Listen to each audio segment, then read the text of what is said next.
were there. Ang sabi niya, di ba, ang nangyari sa kanya, nasa Zoom tayo eh. Nag-collapse na si Atty. Lopez, hindi na siya kumikibo. They were asking for help. It took 2 hours for them na papunta, na may papuntahin. May doktor doon, ayaw papasukin. So ano gusto niyong maramdaman ni VP Sara? Isang kaibigan yan. Hindi lang basta kaibigan, matagal niyang kaibigan at empleyado niya. Yan ang leader. May malasakit sa kapwa. May gagawin ba nila yan? Babantayan ba nila? Babantayan ba nila yan? Hindi. Yung trauma na ginawa, nasabihin nga drama, gusto ko nga po, sana magsalita yung nanay ni Atty. Lopez. Sana po magsalita. Hindi nyo maintindihan kasi may pera kayo, mayaman kayo, you think you're powerful. Wala akong pinaka-powerful dito sa buong mundo kundi ang Diyos. Kaya kayo lahat tatamaan na kayo ng latigo ng Panginoon. Yun lang po. Miss Katibi, final question na lang ho. Last na lang. Nung na-interview po kayo ni Maharlika, ang sinabi niyo ho, na meron kayong hawak na USB kung saan ikwento mo lahat yung pagkakilala at pagsasama ninyo ng dati ninyong boyfriend. Kasama po si First Lady Alisa Aranita at saka si Bongbong Marcos. Kailan niyo po yan ilalabas? Meron nang may hawak, lalabas na yan soon. Yun lang. Simpleng sagot. Last question, Miss Cathy. Kaya yung sa mga nagko-call na ilabas ko na, let me do give me my time. Yes. Hindi ho tayo pwedeng magpadalos-dalos. Alam niyo ho yun? A friend of mine even told me, yung hawak mo, Cathy, can put this administration down. So yung sinabi niya, kaibigan ko yan sa Congress. So ako, gusto natin, dati pa natin gustong ilabas, pero meron nang may hawak. Meron nang may hawak. Okay. So last question, Miss Cathy Binag. Galing po ito, walang iba kundi kay Placido Veloso po. Okay, Placido. Ay, Miss Cathy, magandang gabi po. Magandang gabi. Alam niyo mga kababayan, dahil po sa tapang ni Miss Cathy Binag, palakpakan muna po natin na siya ay lumantad kahit na po ang kalaban ay isang presidenteng bangag. No, lumantad po siya, nagpaliwanag, siya po ay naka-impluwensya ngayon at nakakuha ng inspirasyon ang mga biktima ng droga. No? At meron na pong isang sumabay kay Miss Cathy Binag. No, yan po ay nagngangalang si Miss Yumi Santiago na aking kababayan sa Bataan. Maisog din po siyang lumabas at nagsiwalat kung ano ba ang buhay ng isang naging biktima ng droga. Ang tanong, Miss Cathy Binag, kung sakali ba na mas marami pang may inspire sa inyong matapang na paglantad at kayo ay hikayating pangunahan na magsilabas at manawagan sa ating gobyerno ng isang masusing investigasyon, titindigan nyo ba ang mga biktima ng illegal na droga? Sa tingin mo ba, Placido, hindi ko titindigan? Sasagutin ko na yan! Oo! Yes! Nananawagan ako sa kapwa ko, biktima, pamilyang na biktima ng mga gumagamit ng droga, namatayan dahil pinatay ng addict, namatayan dahil pumasok sa pagbebenta ng droga ang kanilang kapamilya, ang mga nabiktima ng mga addict na nahagahasa, naharas, at nasira ang mga buhay dahil sa pagdodroga, sabayan niyo po kami. Nandito po ako, tutulungan ko po kayo.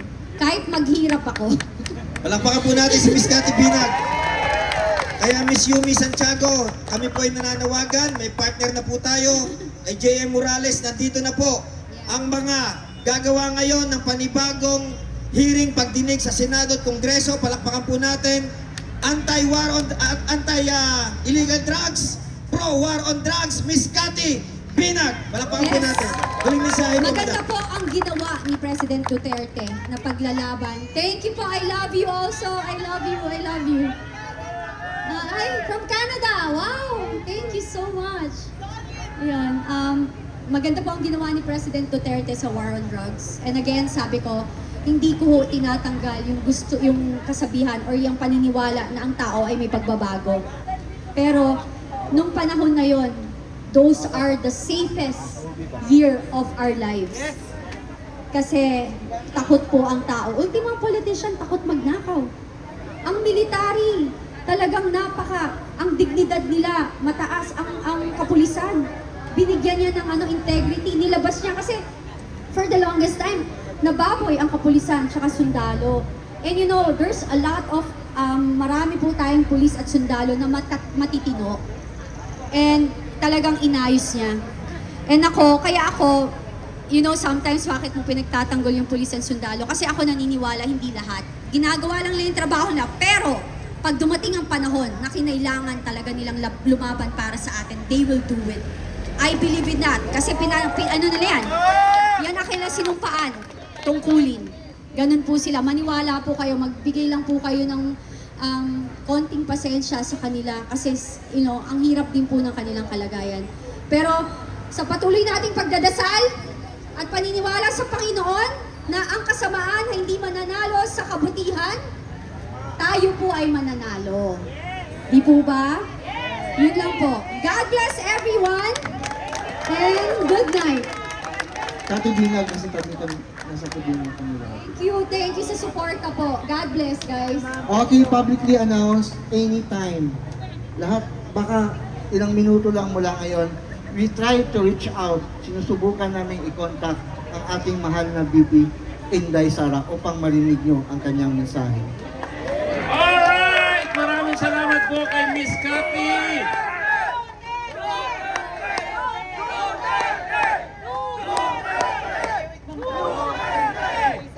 Okay.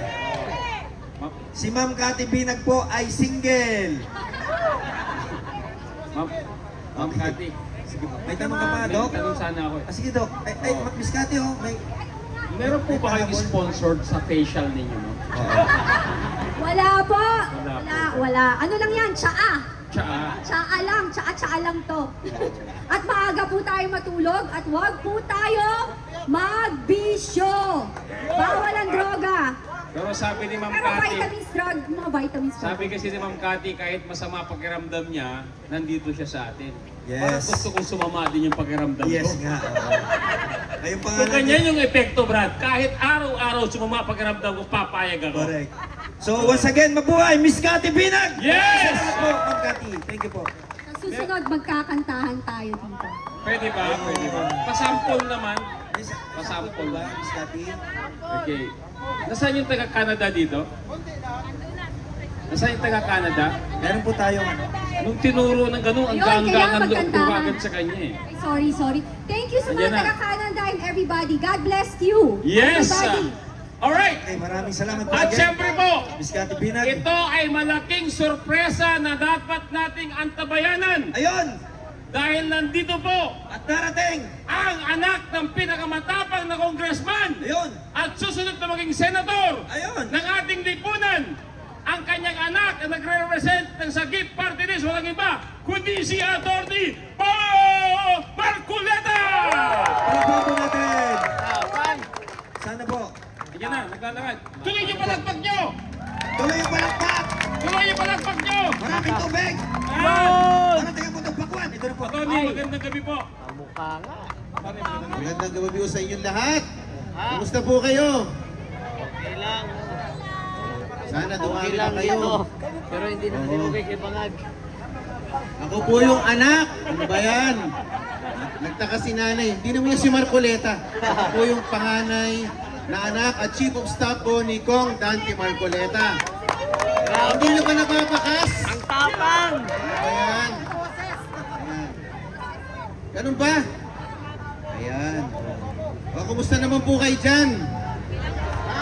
Ako po napadaan lang. Diyan na ako sa mall. Buti na lang napadaan ako dito. At ako ay kaisa ninyo, no, sa pagtatanghal ng katotohanan at paglalaban ng karapatan ng mga kababaihan. Alam nyo naman ang nangyari kay Atty. Zuleika Lopez. Hindi naman siya kriminal. Ha? Ha? Di Pintay. Alam nyo ba, sasabihin ko lang, nung Friday night, 11:56 p.m., tinawagan ako ni BP Sara. Medyo trembling si BP Sara, sabi niya, kasama nyo ba si daddy mo? Kasi andito isang truck ng pulis. Hahakutin na nila si Attorney Lopez at dadalhin sa Women's Correctional. Sabi ko, anak ng tipaklong naman. Hindi naman convict yan, bakit nyo dadalhin doon? Ha? Ano nangyari? Kung nabasa nyo lang yung order niya nirelease ng House, hindi ko alam, baka Kinder ba o prep yung nag-prepare ng order na yon? Hindi ko alam. Kahit siguro prep, hindi maiintindi yung order na ginawa niya. No, masyadong, hindi ko alam. Nakakabobo. Hindi ko alam bakit ang mga namumutawi ngayon sa Kongreso, mga convict. O ayun, andito pala si BP Sara, merong mensahe niya atin sa atin. Hello po, Vice BP, nandito po kami. Kasama ko po si Congressman Marcoleta, yung anak. Si Atty. Paulo po nandito. Medyo may delay. Ayan. Yan, si BP Sara.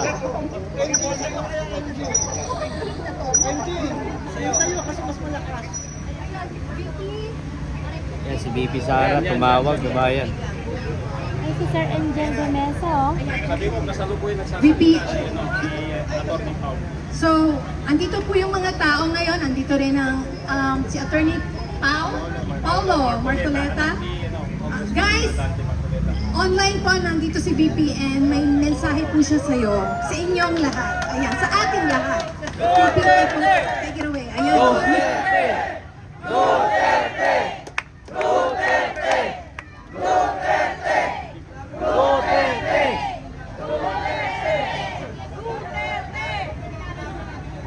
Ayan, pakinggan na po natin siya. VP, hey. aking mga kabayan, nandiyan po sa Federal Center, online, social media, nagpapasalamat po ako sa inyong suporta sa akin at nagpapasalamat po ako sa pagprotekta niyo kay Secretary Lopez. First person na Vice President. Lalo sa bukas dahil meron na naman hearing sa House of Representatives na Committee on Good Governance. Nagpapasalamat din po ang pamilya ng Secretary Lopez.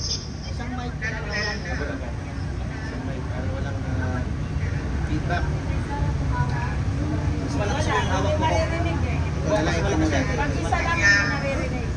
Alam po natin, malaki po yung trauma.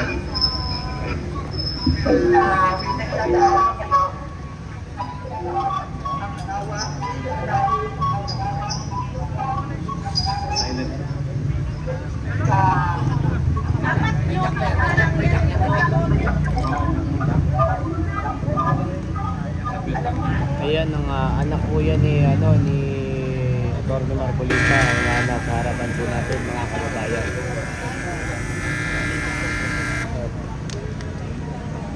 Tumatawag kasi kasalukuyan si BP Sara.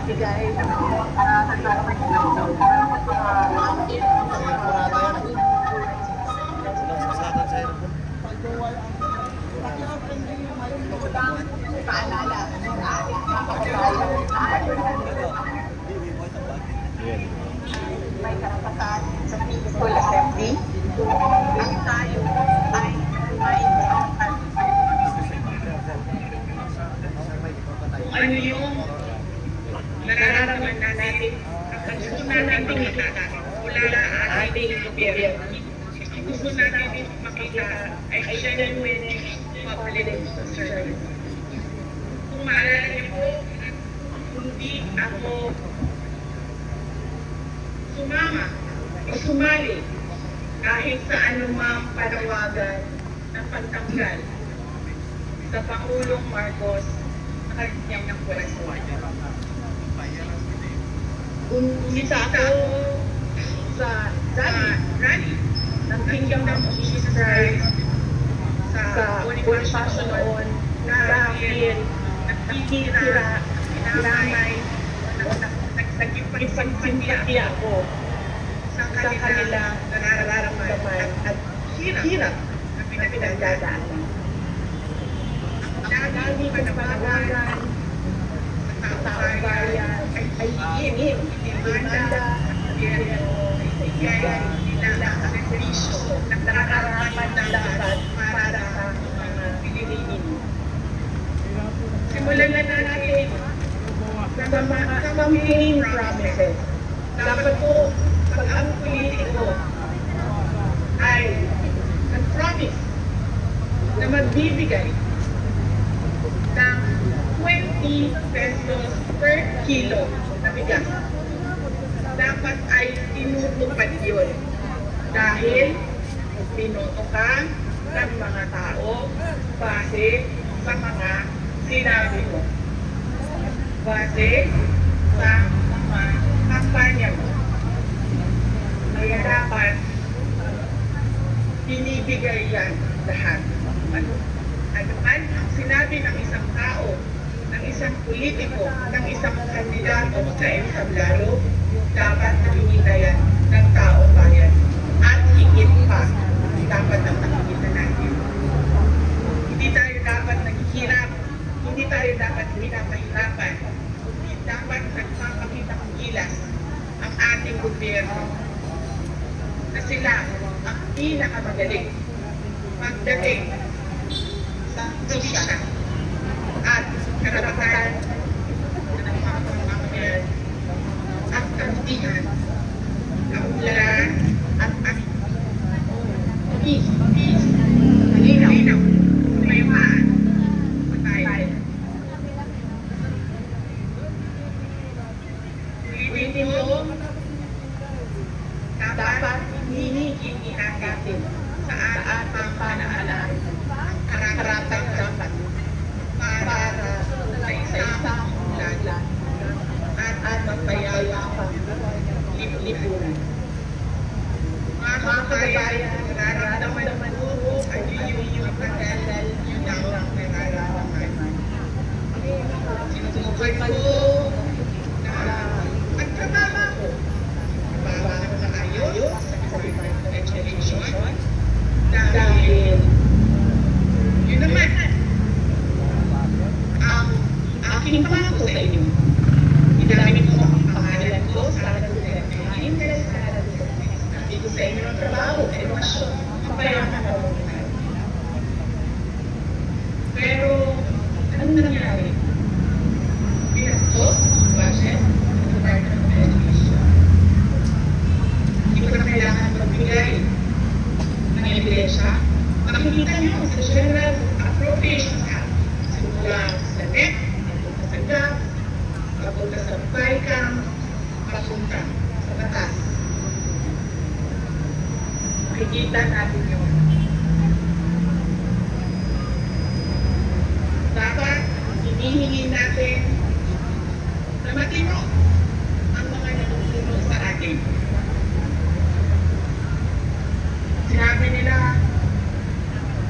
ako daw ay lungkot. Ako daw ay baliw. Ako daw ay wala sa tamang pag-iisip. Ano bang sabi ko sa inyong lahat?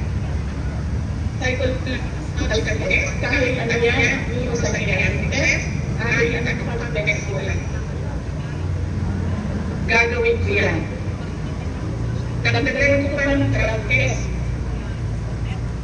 Pero dapat, magpa-drug test ang lahat ng mga nagtatrabaho sa Office of the President.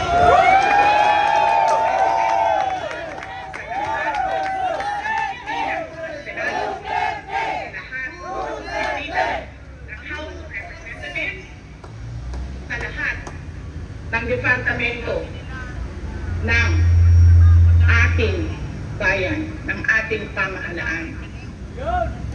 Diba? Ano pang test ang gusto niyong idagdag ko?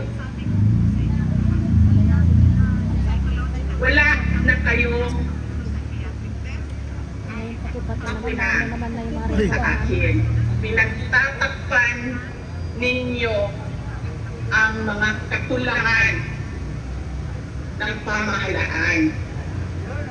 Ako, ang ginagawa ninyo punching bag para hindi napapansin, nakikita, naririnig ng mga tao ang kalokohan, ang korupsyon, at ang katiwalian na ginagawa sa gobyerno. Magpa-drug test tayo lahat.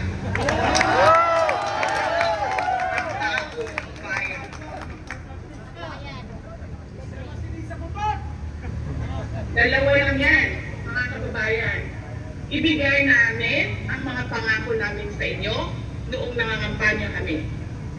At papakita namin sa inyo na matino kami. Papadagdag kami lahat. Simulan namin sa Office of the Vice President.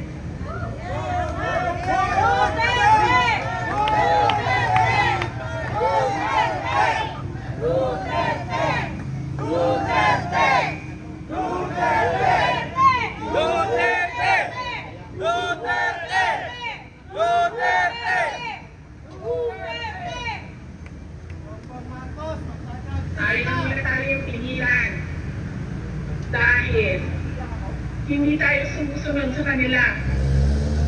Hindi tayo nabibili ng pera. Ano pa ba ang kailangan ng isang taong sanay na sa hirap na wala na siyang ibang alam kundi ang maging mahirap dahil hindi niya nakikita ang hustisya mula sa gobyerno? Mabibili mo pa ba yan? Hindi na. Dahil ang tao sanay sa hirap. Mali yun. Mali yun. Na ang taong bayan ay naghihirap.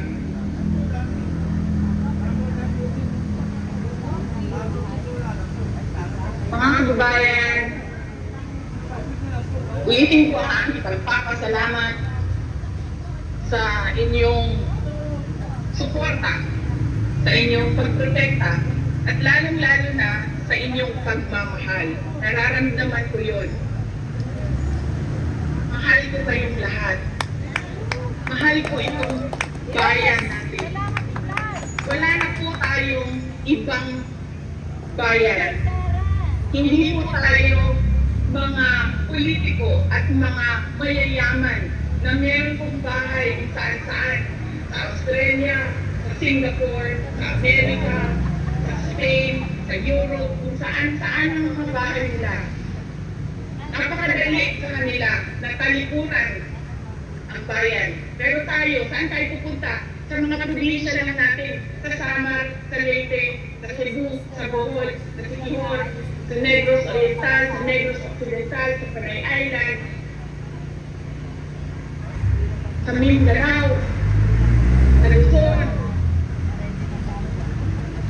Doon lang tayo makakapunta, makakauwi kung magulo ang bayan. Pero ang mga yaman at mga politiko, iiwanan lang tayo. Kaya mga kababayan, paiguraduhin nyo na hinihingi ninyo sa gobyerno kung ano yung karapat-dapat para sa ating lahat. Hindi lang karapat-dapat para sa mga politiko at mayayaman. Ipapasalamat po ako at paalala po ulit sa inyong lahat, peaceful assembly sa ilalim ng freedom of speech.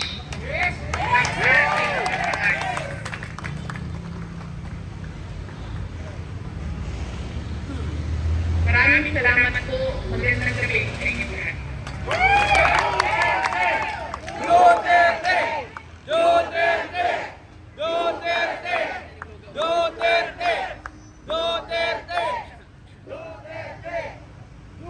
Mahal na mahal ka namin, VP. Maraming salamat, Vice President. Mabuhay ang Duterte! Mabuhay ang Duterte! Duterte! Duterte! Duterte!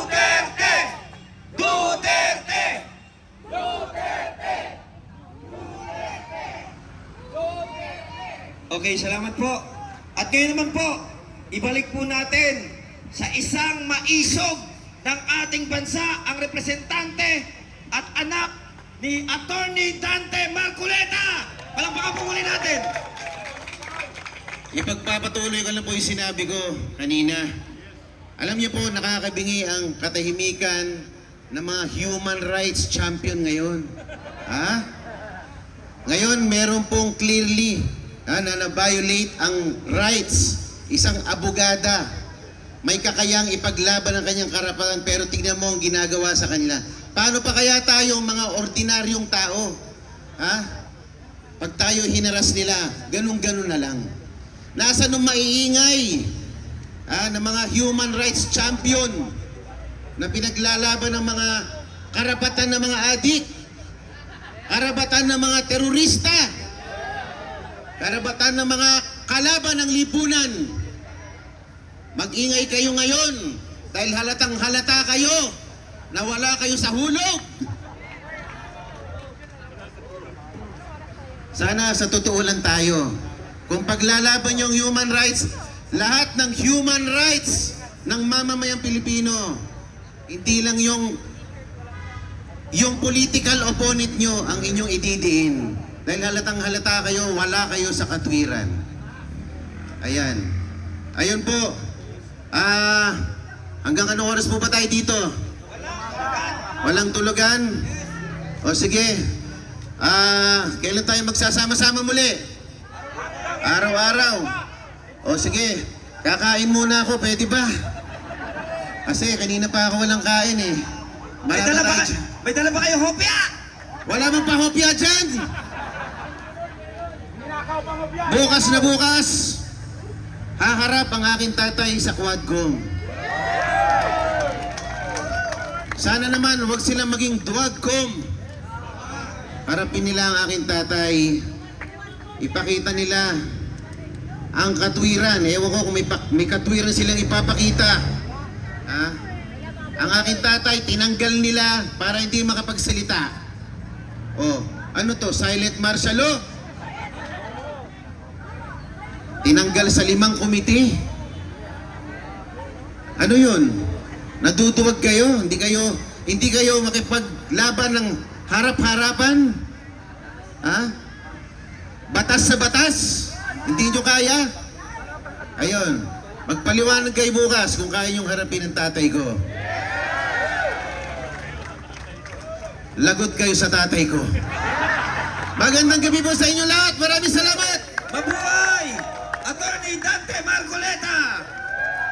Thank you po. Okay, yung daddy niya, na si Attorney Dante Marcoleta, yun po yung kasalukuyang congressman po ng Sagip Party List. Yun, tama Okay? po. Tama. Ito po ang good news nun. Yes.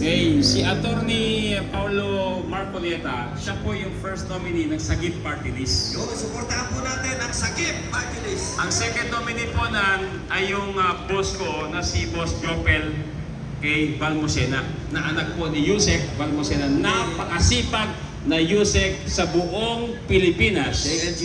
na nag-resign na rin. Kung sino pa yung mga matitino na naglilingkod, willing gumastos sa sariling bulsa para ma-implement yung mga dapat gawin na proyekto para sa barangay affair, inunahan na niya. Hindi niya nang inantay. Tama. Bakit? Hindi na rin niya nakayanan. Tama. Alright? Alam mo kung bakit, Dok? Bakit? Dahil ang presidente natin sabay-sabay ay bakit? Okay, bago po natin ibigay ang susunod na magsasalita. Tandaan niyo po, ang sabi ni Attorney Paulo Marcoleta, lagot kayo sa tatay ko. Okay, bago po natin, Kumanda na kayo. bago natin introduce, Dok. Partner, baka yung iba di nakakatulog ngayon. Ay, kaya nga po. Alam mo kung bakit? Malamang. Bakit? Kasi iniisip nila, ano kaya ang itatanong kung hindi nga sila umubra. Bukas, tama. Doon sa mga previous na naging investigation nila, lalong higit bukas. Yes, tama. Okay? Pero Okay. bago natin i-invite yung magsasalita sa ngayon, Okay, Dok? pasalamatan muna natin yung nagbigay po ng pagkain, yung mga Yun. kinain ng mga vloggers Meron na natin. pambara. May pambara na, Dok. Yung ilan pa ay galing po ito kay Ma'am Chuchi Villar. Oy, maisog po Okay, yan. ito Palakpakan po maisog. natin, Ma'am Chuchi. Salamat po, salamat po.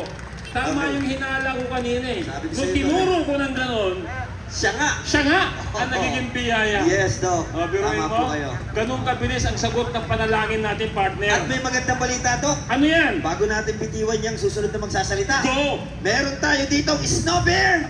At meron tayong pineapple juice. Alam nyo na! Bakit? Parang kukunti lang nakakalas pa. Bakit nagdala kang foil? Saan mo gagamitin yan? Okay. At bigyan na natin, Doc. Ikaw na mag-introduce. Alright! Mula sa hanay Now, ng mga makabagong bayaning OFW. walang iba! Kung hindi, Si Ferdinand de los Reyes! Sa'yo na tong snow bear. Maraming salamat mga kaibigan kong mga gwapo.